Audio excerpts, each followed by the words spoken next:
Bismillahirrahmanirrahim. Video na amina kuma ninka yelemani ka bɔ farikolo dɔ la ka taa farikolo gbɛrɛ la n'o ye dusukunnasiri ye ni kimitiw b'a fɔ. Donc, dans cette causerie, je vais un peu revenir sur la notion de réincarnation. C'est un des fondements de la spiritualité négro-africaine. C'est la recherche de la pureté de l'âme. Donc, l'âme humaine doit se purifier. À partir du moment où la création a été faite, nous avons dit que l'âme est une parcelle de Dieu emprisonnée dans un corps. Donc cet emprisonnement-là fait que l'âme a perdu sa pureté originelle. Donc, mais tout comme un générateur électrique qui émet des électrons, des courants qui circulent à travers des conducteurs, vont chez les récepteurs et puis retournent au générateur, l'âme humaine fait la même chose, des incessants aller et retour entre le monde visible, c'est-à-dire le monde des vivants, et le monde invisible, c'est-à-dire le monde des morts, le monde des ancêtres. Donc c'est une illustration de la vie éternelle, dire que la vie est éternelle. L'illustration parfaite, c'est la notion de réincarnation. Donc c'est vraiment la base de la spiritualité négro-africaine et tous les rituels africains, quand on regarde un peu, ça tourne autour de ça. Quand on regarde la naissance, c'est tout simplement la mise en chair d'une énergie. C'est le souvenir d'un mort, l'âme d'une personne morte qui prend en nouveau chair et vient à l'existence pour accomplir une nouvelle mission terrestre. Et le but essentiel de cette mission, c'est de se purifier, purifier davantage son âme pour qu'il puisse retourner à la source originelle, à Dieu, à la matrice divine. Donc, c'est l'osmose, la réincarnation, c'est l'osmose entre les vivants et les morts. Donc, l'âme fait des allers et retours. Souvent, ça peut être des milliers d'allers-retours pendant des milliers d'années jusqu'à ce que l'âme retrouve sa pureté originelle pour pouvoir se fusionner à Dieu. Parce que tant que l'âme n'est pas pure, tant qu'elle n'est pas vraiment pure, Dieu est une énergie pure, une force pure, elle ne peut pas se fusionner à Dieu. Donc l'âme cherche permanemment à se purifier pour pouvoir se fusionner à Dieu. Dès qu'elle se fusionne à Dieu, c'est le bouclage, c'est fini. Laɲiniba min b'o la nin dusukunnasiri la o le ye k'a fɔ ko ni min bɛ adamaden na n'a tɛ ye ko ni nin bɔla damaga masa la a tun ka sani a nana ka na bila buna adamadenw na buna adamadenw ka kɛwalew ka ni nin nɔgɔ ni nin tɛ se ka kɔsegi ka taa da masa ma tuguni f'a ye tɛmɛ lahalaya dɔw la n'o ye ka don mɔgɔ dɔ la ka don mɔgɔ wɛrɛ la ka don mɔgɔ wɛrɛ la f'a bɛ taa saniya waati min na ka kɔsegi ka taa da masa ma. Ni dusukunnasiri dusukunnasiri kɔrɔba lo a sɔrɔla hindusiw fɛ o ye diinɛ ye diinɛ min bɛ hindu jamana kan n'o lɔn don ni misibato ye ani fɛn wɛrɛw. Ni dusukunnasiri lɔnna hindu jamana kan ka kɔn Isaka wolo cɛ san 1000 dɔw y'a fɔ ko san 800. a sɔrɔla yonaniw fɛnɛ fɛ ka sababu kɛ olu fɛnɛ tun bɛ hakili ta k'a labaara ka don alakow la ani ko minnu bɛ n'a dogolen don adamaden ma. a sɔrɔla tuguni misirankaw fɛ lawali la ni kimitiw b'o yɛrɛ lanbe ka taa o fakɔrɔw ma k'olu bɔla misirane nka dusukunnasiri nin sirilen don mun de kan o le ye k'a fɔ ko adamaden min b'i la a bɔla damasa yɔrɔ i ka ɲɛnamaya fɛ n'i kɛra mɔgɔ ɲuman ye n'i sara i ni bɛ yɛlɛma ka taa don mɔgɔ ɲuman wɛrɛ la n'o fɛnɛ sara a bɛ yɛlɛma ka don mɔgɔ ɲuman wɛrɛ la n'i kɛra mɔgɔ jugu ye n'i sara i ni bɛ yɛlɛma ka don mɔgɔ jugu dɔ la ni bɛ to yɛlɛma yɛlɛmaw la o b'a fɔ ko karma n'o ye sara ye sara min ni ka kan ka o sɔrɔ o b'o misaliya kɛ ni mɔgɔ min tun bɛ duɲa na sisan ele cɛ tun ye bandiya le ye ani sonyani ani mɔgɔ faga ni ele nana ka na sa ele ni tɛna yɛlɛma yɛlɛma tuguni ka sabu kɛ i ni nɔgɔ la n'o kɛla ɲina bɛ kɛ i ni kɔ mɔgɔ minnu bɛ yen n'o ka kan ka o fasow wele olu bɛ ɲina i kɔ e bɛ kɛ komi i donna jahanama de kɔnɔ o la sisan o de kama o ka dusukunnasiri a bɛ na ka na silamɛya balima bɛɛ lajɛlen bin aridinɛ tɛ yen jahanama tɛ yen kiyamalɔ tɛ yen. Et dans le cas contraire, il peut y avoir rupture du cycle. Ça veut dire que vous avez dans une existence commis trop de dégâts, donc votre âme est devenue trop impure. Dans ce cas, l'âme, quand vous mourrez, l'âme est rejetée. Et puis ça devient comme un rebut, rejeté, vous ne revenez plus, vous n'êtes plus un ancêtre qu'on peut évoquer et vous tombez dans l'oubli total. Cet oubli total,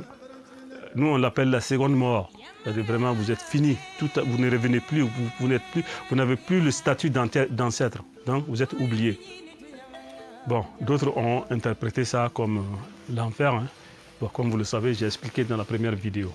Ni misaniana o be kɔsɛ ka taa damaga ma o le aridinɛ sisan o fɛ n'i ko ka dusukunnasiri namiri i b'a ye k'a fɔ ko adamadenw yɛrɛ ka siya ni ma ka kɛ i n'a fɔ ala dɛsɛla le ka ni caman labɛn ka don adamadenw na o le kama n'an nana sisan k'a fɔ ko an bɛna nin kuma k'a kari k'a wuya yɔrɔ yira ani k'a yɛrɛ k'a fɔ ko silama ma kan ka ni dusukunnasiri ma kan ka lala nga ni ka ye bi silantanw bɛ kan ka ni dusukunnasiri k'a caro hinduw b'a kɛ o ka filimu na silantanw fɛnɛ b'a kɛ o ka kumaw na nin bɛɛ lajɛlen ye ka mɔgɔw sama ka taa dusukunnasiri la n'o ye k'a fɔ ko kiyama tɛ yen aridinɛ tɛ yen jahanama tɛ yen. Et quand vous venez à l'existence, c'est toujours pour une mission de purification. Mais la nouvelle existence peut être différente, être sûrement différente de l'ancienne. Parce que le but c'est de se purifier, mais le contraire peut se produire. Vous pouvez rétrograder. Hein, je vous donne un exemple. Si vous étiez dans une vie antérieure, un officiant qui a une rectitude morale parfaite, c'est-à-dire un prêtre, vous mourrez. Bon, mais dans votre vie, vous avez sûrement tué une mouche ou vous avez fait quelque chose, donc votre âme n'est pas pure à 100%. Et à un moment donné, vous décidez de revenir à l'existence pour vous purifier davantage. Et vous revenez, les nouvelles conditions de la vie font que, parce que quand on vient, l'intention c'est vraiment de se purifier, mais on se frotte à la réalité terrestre de la vie quand on prend corps. Et que les nouvelles conditions de la vie font que vous êtes devenu, cette fois-ci pas un prêtre, mais vous êtes devenu un soldat. Bon, vous voyez, un prêtre, par définition, c'est un prieur, donc c'est un être spirituel. Dusukunnasiri mno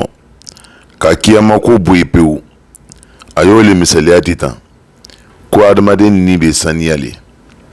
n'i sala n'i bɛ yɛlɛma yɛlɛma min kɛ ka don mɔgɔ bɔrɔ la k'o sawura ta a bɛ se ka kɛ n'i y'a kɔsegin na a tun bɛ sawura fɔlɔ min na a b'o bila i n'a fɔ mɔgɔ min kɛra keretiyɛn ye sisan i nana ka na limɔgɔ faga i k'i ni nɔgɔ a bɛ se ka kɛ i y'a nima fali na tuguni ka na duɲa kɔnɔ saya kɔfɛ i bɛna don mintɛri dɔ la n'i ka yɛlɛma yɛlɛmani a dusukunnasiri siyansi ma sɔn a ma lɔnni ma sɔn a ma hakili fɛnɛ ma sɔn a ma an bɛna taa n'a ye ni hakili ta fanfɛla ye adamaden hakili dan de b'a la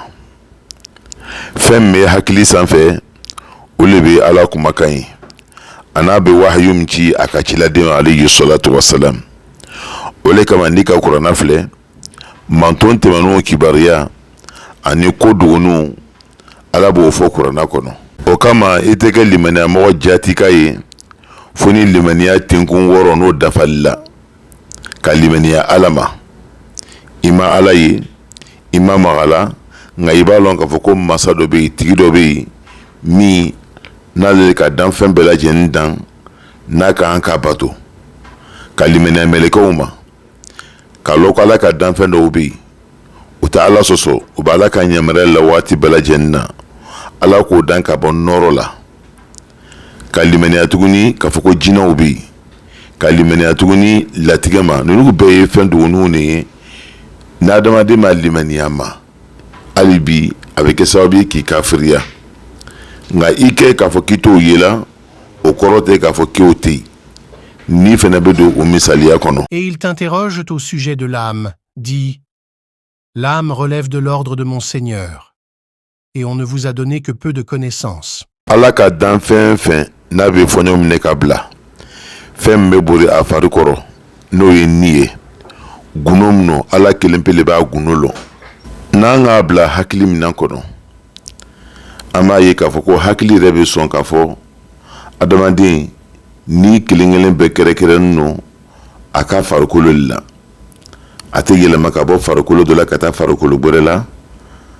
ka sabu kɛ ala ka so damadɔ le kɛ buna adamaden ye nin so kelen kelen bɛɛ buna adamaden a n'a ka ni o bɛ tɛmɛ lahalaya la lahalaya min n'a sow lahalaya tɛ kelen a fɔlɔ n'a adamaden bɛ a ba kɔnɔ wala ni ɲɛnamaya fɛn b'a ba kɔnɔ ala bɛ mun de kɛ ala bɛ layɔrɔ d'a ma ka tila tuguni ka balo d'a ma buna adamaden bɛ karo kɔnɔntɔn le kɛ a ba kɔnɔ ala ka se la i tɛ ji min nka i bɛ fɛn sɔrɔ kɔnɔbara kɔnɔ min bɛ ji pilasi ta i tɛ dumuni kɛ nka i bɛ fɛn sɔrɔ kɔnɔbara kɔnɔ min bɛ dumuni pilasi ta kalaya fɛnɛ bɛ ten sumaya fɛnɛ bɛ ten ni bɛ kɛ farikolo la ka adamaden to a ba kɔnɔ nka farikolo ka lahalaya k'a to bamuso kɔnɔ o lahalaya ni so filanan tɛ kelen n'o ye diɲɛlatigɛ ye ka buna adamaden to a ba kɔnɔ foyi tɛ ɲini i fɛ seli tɛ ɲini i fɛ baara tɛ ɲini i fɛ o kɔfɛ buna adamaden bɛna so filanan na n'o ye diɲɛ ye o fɛnɛ ka bon tuguni ka tɛmɛ ba kɔnɔna kan adamaden i bɛ mɛnni kɛ o la hakili bɛ k'i la i bɛ dumuni kɛ i bɛ ji min n'i balikuya seli bɛ ɲini i fɛ ka ala bato ɲini i fɛ ka ala kotakow fɛnɛ y'o to yen ka tila tuguni k'a yɛrɛ ka fɔ ala ka layiru fila ta i ye n'i sala kanaya kan o ye aridinɛ ye n'i sala fili kan o ye jahanama ye ni kelen kelen bɛɛ i ka baara min kɛ duɲa kɔnɔ yan i bɛ kɔnte o le ma sini kiyama don. Pour qui d'entre vous veut avancer ou reculer? Toute âme est l'otage de ce qu'elle a acquis. Nin ye daliluya le ye k'a fɔ ko ni tɛ falen ka bɔ mɔgɔ dɔ la ka taa mɔgɔ dɔ la ka taa mɔgɔ wɛrɛ la n'a bɛ f'o ma ko karma i ka ala kotako minnu kɛ i ka kojugu minnu kɛ walasa o sara bɛ bɔ i la n'o fɛ ni juguman no o le bɛ jahanama ye o fɛ ni hɛrɛ lo fɛnɛ ni bɛ saniya k'a kɔsegin ka taa dama fɛ buna adamaden bɛ wagati min kɛ duɲa kɔnɔ o fɛnɛ kuntagala ka jan ka tɛmɛ a bɛ wagati min kɛ a ba kɔnɔ buna adamaden bɛ wagati min kɛ a ba kɔnɔ n'o ye so fɔlɔ ye o siyaniba kalo 10 kalo 9 nka a bɛ wagati min kɛ dugukolo kan a siyaniba 60-70 an b'a ye a bɛ wagati min kɛ dugukolo kan o ka jan ka tɛmɛ kɔnɔbara ta kan ni nin farikolo ka lahalaya so fila nin na mɔgɔ si t'a lɔn mɔgɔ tɛ se k'i sigi k'a fɔ ne hakili b'a la ka n to n ba kɔnɔ n tun bɛ to ka nin kɛ n tun bɛ to ka nin kɛ mɛ bɛɛ kɔni k'a lɔn i tun b'i ba kɔnɔ wagati min na n'i tun bɛ farikolo la n'i nana duɲa fɛnɛ kɔnɔ tuguni ni kelenw bɛ kɛ farikolo la mɛ a ɲɛnamaya tɛ kelen so sabanan o de ye darul barzakh ɲɛnamaya min bɛ kiyama wuli ni duɲa cɛ ni bɔla farikolo la a bɛ kɛ barzakh la i su donna wa i su ma don wa jɛgɛ le k'i domu wa avion de tilatɛla n'i ye k'i mugumugu wa i n'i koni sala o so fɛnɛ i b'o ɲɛnamaya kɛ buna adamaden bɛ wagati min kɛ o so la n'o ye barzakh ye o fɛnɛ kuntagala ka jan ka tɛmɛ a ye min kɛ duyan kɔnɔ. O so fɛnɛ na tuguni ni bɛ nɛɛma komi ni bɛ jan ka taa ɲami kan tuguni. Mais adamaden hakili tɛ se k'a ye komi a hakili ma se ka a ni n'a farikolo ye tumana min na a tun b'a ba kɔnɔ ani tumana min na a nana duyan kɔnɔ yanni hakili bɛ dafa